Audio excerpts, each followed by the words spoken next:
Sumainyo ang Panginoon. At sumayo rin. Ang mabuting balita ng Panginoon ayon kay San Juan. Papuri sa iyo, Panginoon.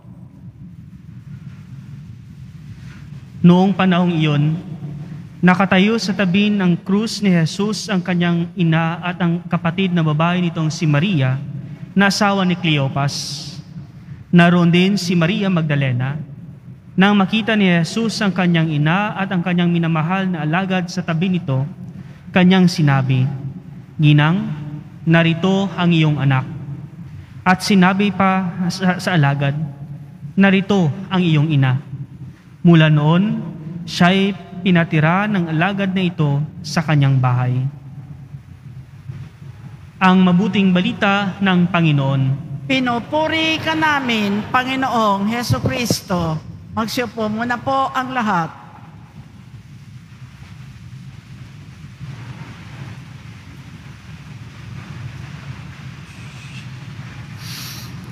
Magandang hapon po muli sa ating lahat. Palakpakan po natin ang Panginoong Jesus Nazareno sa pagbibigay biyaya na tayo'y makabalik muli mula kahapon at ngayon naman bilang pakikisa sa ating mahal na inang nagdadalamhati sa paanan ng krus.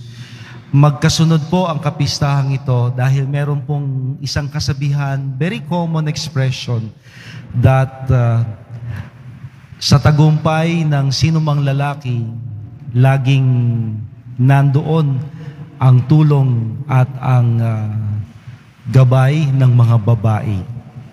Now, pwede ho nating hiramin ang kasabihang ito na napagtiisan ng ating pong Jesus Nazareno ang hirap ng Kalbaryo, ang mapako sa krus, ang libakin ng lahat ng mga tao dahil nakikita niya sa paanan ng krus ang kanyang mahal na ina. Si Maria, to atin nung babalikan ang mga pangyayari sa Kalbaryo, she could have fought for her son. Pwede ho siyang nag-react, pwede siyang nagwala, pwede niyang question ng mga tao, anong karapatan niyo para gawin ito sa anak ko? Mga walang utang na loob. She could have done that. But all she did was to be silent and strong at the foot of the cross. Father, English na naman tayo niyan. No, split. Simple lang naman o English natin. No? Ang taso ng tingin ko sa inyo eh. Kaya ako napapa-English eh. Na hindi man natin pwedeng maliitin ang kakayahan natin sa salitang English. Na pwede niyang gawin na ipagtanggol, ipaglaban, labanan ang mga taong nagpahamak sa kanyang anak na si Jesus na nag-aagaw buhay sa krus. Ngunit hindi yun ginawa ng mahal na ina, bagkus siya'y nanatiling tahimik, nagninilay, at pinipilit laksan ng kalooban alang-alang sa kanyang anak. Kaya nga ho, dito ho sa paanan ng krus, ipinagkakatiwala ng Poong Jesus Nazareno ang buong sanlibutan, lahat tayo sa mahal na ina. At gayon din ang kanyang minamahal na ina ay pinagkakatiwala sa ating lahat. Anak, narito ang iyong ina. Ina, narito ang iyong anak. Ito ho sana ang lagi nating panghawakan na sa kapistahang ito, matapos nating ipagdiwang kahapon ang pagtatagumpay ng Panginoon sa krus, ang pagbubuwis buhay ng Poong Jesus Nazareno sa krus. Ngayon, ipinagdiriwang natin na di mahihiwalay sa Poong Nazarenong nabayubay sa krus ang kanyang mahal na ina at ating inang si Maria sa paanan nito. Dahil ang pananatili ni Maria sa paanan ng krus ay para sa kanyang anak at para din sa lahat sa atin. As I've said, nanatiling matatag ang mahal na ina, tahimik na nagdurusa, masakit ang kalooban dahil sa nakikita niya ang anak niyang nag-aagaw buhay. Maraming beses ko noong narinig, sabi ho nila ng mga anak, tanggap ko na ako ang maglilibing sa aking ina o ama. Ang hindi ko matanggap, mali pala ho. Ina pala ang nagsabi o magulang. No? Tanggap daw nila na sila'y ihahatid sa huling hantungan ng kanilang mga anak.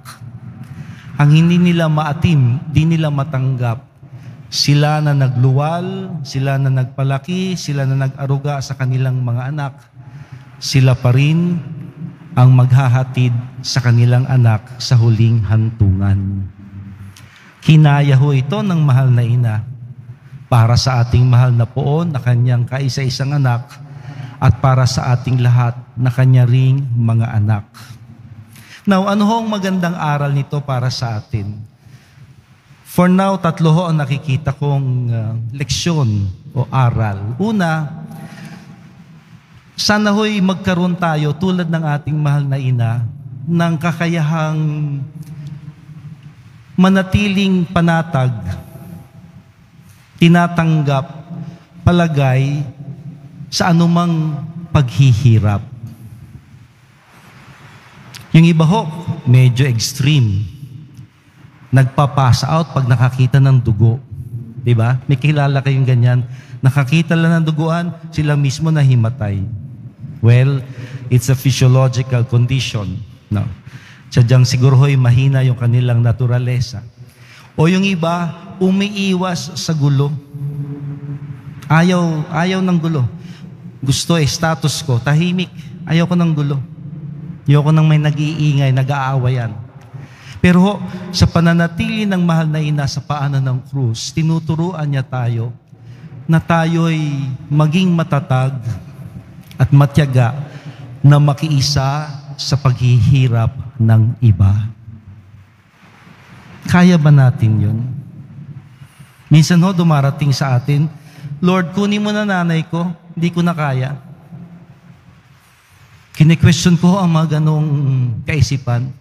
Teka muna, sino bang nahihirapan? Nanay mo o ikaw? Baka kung tatanungin natin nanay mo, ayaw pa niyang bumigay. Ikaw lang gusto siya bumigay. Meron ng mga ganyan. Ingat tayo. No, Lord, kunin mo na siya. Awang-awa na ako sa kanya. Hirap na siya. Teka muna, baka ikaw lang ang hindi makayanan ang hirap niya. Dahil sa maraming maraming abala. Hindi tayo nakapagtrabaho, patong-patong ang gastos sa ospital, naudlot ang ating buhay, natali tayo sa pagbabantay sa may sakit. Nauubos ang kayamanan, at ang hirap makita na merong nagdurusa. Kaya ba nating yakapin at makiisa sa paghihirap ng iba?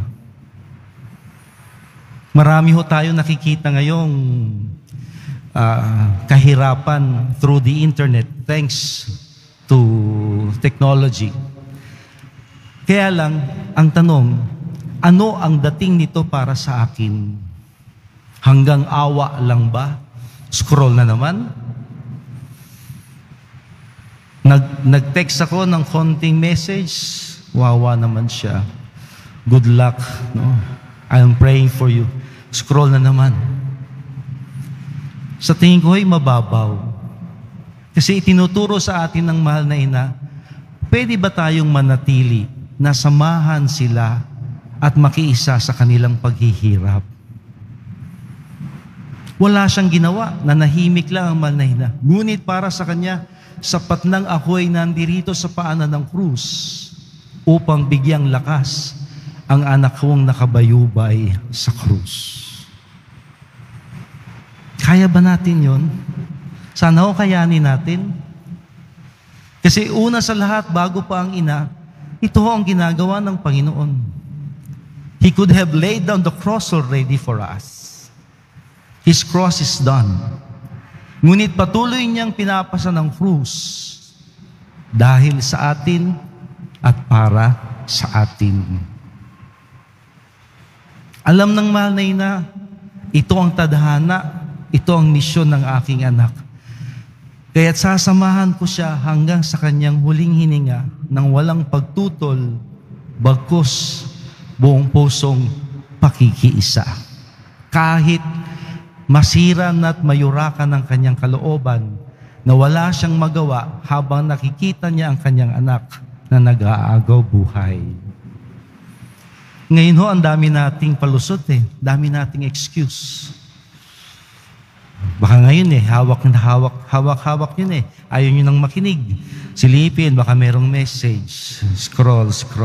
Pahama ko yung gadget na yun Pahamak.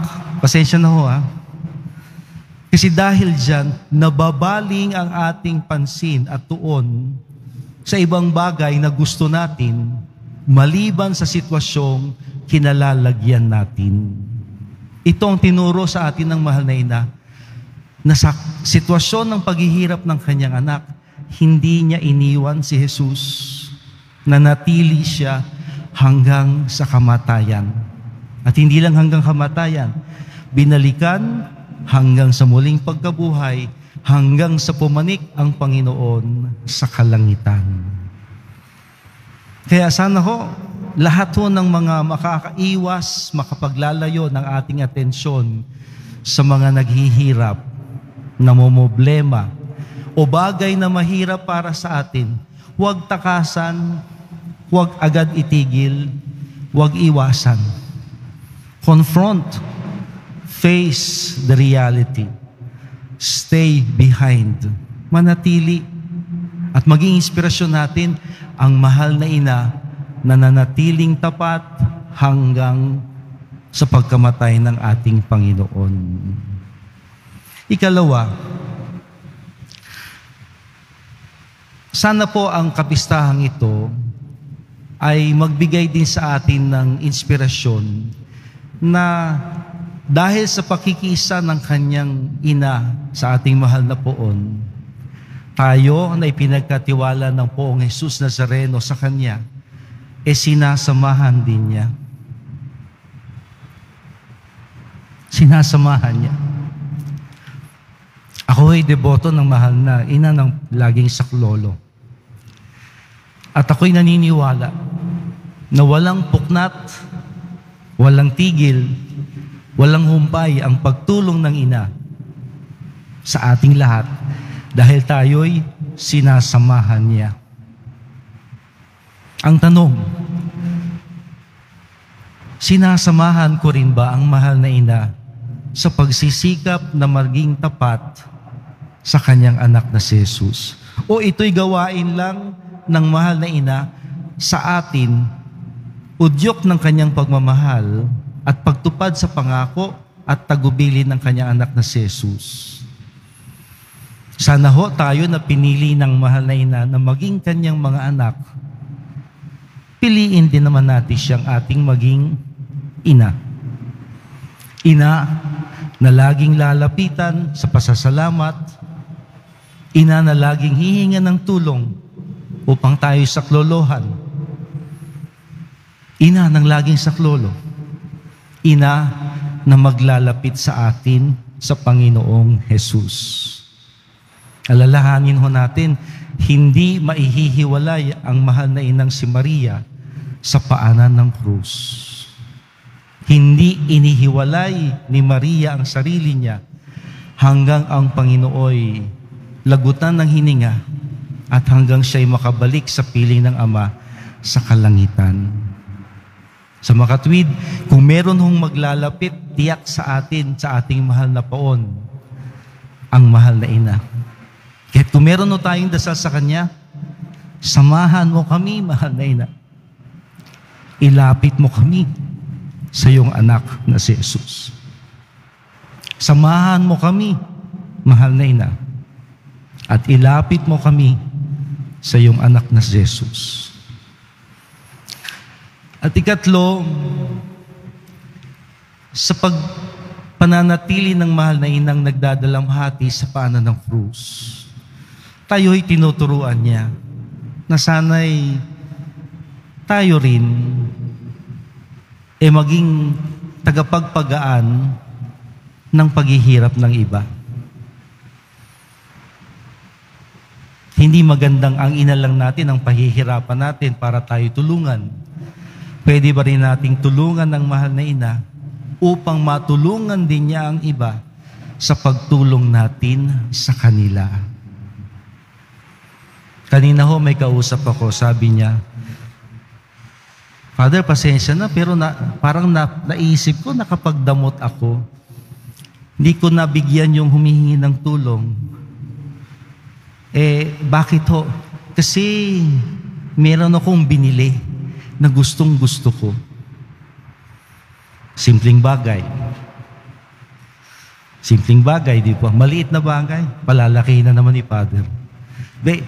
Pwede ho kayang ipagkakait ko yung gusto ko para sa aking sarili upang di ko mapagdamutan ang taong lumalapit at nagtitiwala na ako ang kasagutan ng Diyos sa mga pangangailangan niya.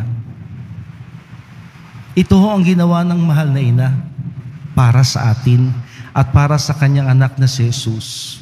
Hindi niya ipinagkait na siya ang maging lakas ng Panginoon habang ito'y nag-aagaw buhay sa krus. At hindi niya rin ipinagkait na maging ina na laging sasaklolo sa ating lahat kapag tayo'y nabibigatan at nahihirapan. Na sana tayo na ina ng laging saklolo, marunong magdalamhati kaisa ng iba at sasamahan din sila.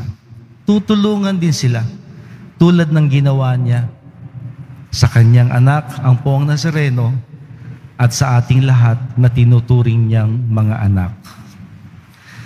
O Maria, aming inang nagdadalamhati, samahan mo kami at ilapit mo kami kay Jesus. Amen.